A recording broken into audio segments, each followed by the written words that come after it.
औरत मर गई। यमराज लेने आए।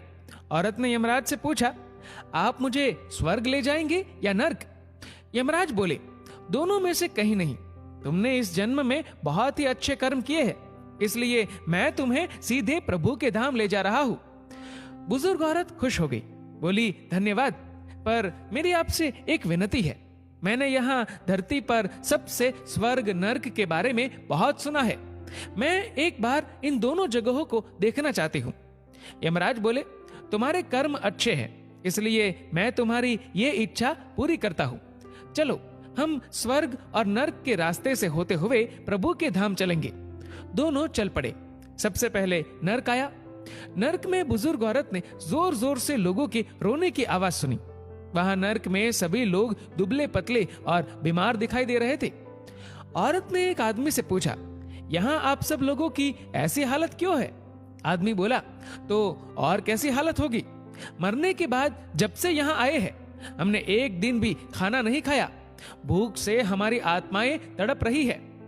बुजुर्ग औरत की नजर एक विशाल पतीले पर पड़ी, जो कि लोगों के कद से करीब 100 फीट ऊंचा होगा। उस पतीले के ऊपर एक विशाल चम्मच लटका हुआ था। पतीले में से बहुत ही शानदार खुशबू आ रही थी। बुजुर्ग औरत ने उस आदमी से पूछा, इस पतीले में क्या है? आदमी मायूस होकर बोला, यह पतीला बहुत ही स्वादिष्ट खीर से हर समय भरा रहता है। बुजुर्ग औरत ने हैरानी से पूछा, इसमें खीर है तो आप लोग पेट भर के ये खीर खाते क्यों नहीं? भूख से क्यों तड़प रहे हैं? आदमी रो रो कर बोलने लगा, कैसे खाए? ये पतीला 100 फीट ऊंचा है। हम में से कोई भी उस पतीले तक नहीं पहुंच पाता। बुजुर्ग औरत को उन पर तरस आ गया। सोचने लगी, बेचारे खीर का पतीला होते हुए भी भूख से बेहाल है। शायद ईश्वर ने इन्हें यही दंड दिया होगा। अब यमराज बुजुर्ग औरत से बोले, चलो, हमें देर हो रही है। दोनों चल पड़े। कुछ दूर चलने पर स्वर्ग आया।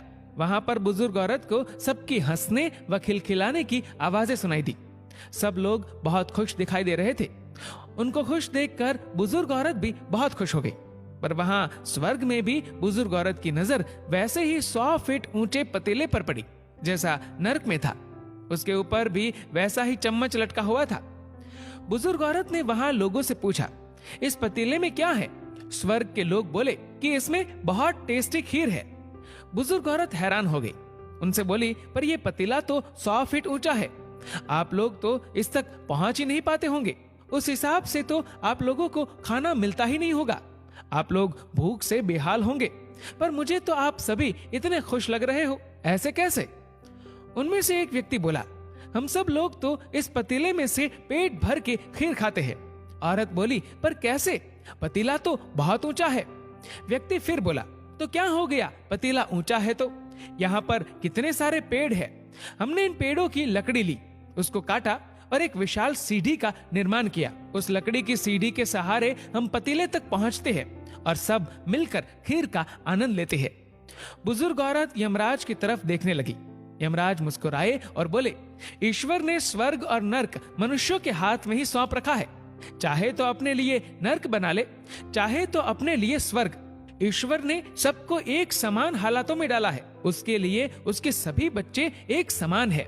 वो किसी से भेदभाव नहीं करता। वहां नर्क में भी पेड़ पौधे सब थे, पर वो लोग खुद ही आलसी है। उन्हें खीर हाथ में चाहिए। वो कोई कर्म नहीं करना चाहते, कोई मेहनत नहीं करना चाहते, इसलिए भूख से बेहाल है। क्योंकि यही तो ईश्वर की बनाई इस दुनिया का नियम है। जो कर्म करेगा, मेहनत करेगा, उसी को मीठा फल खाने को मिलेगा। स्वर्ग के सपने छोड़ दो, नर्क का डर छोड़ दो। बस आपकी वजह से किसी का दिल ना दुखे, इतना सोचो। बाकी सब कुदरत पर छोड़ दो।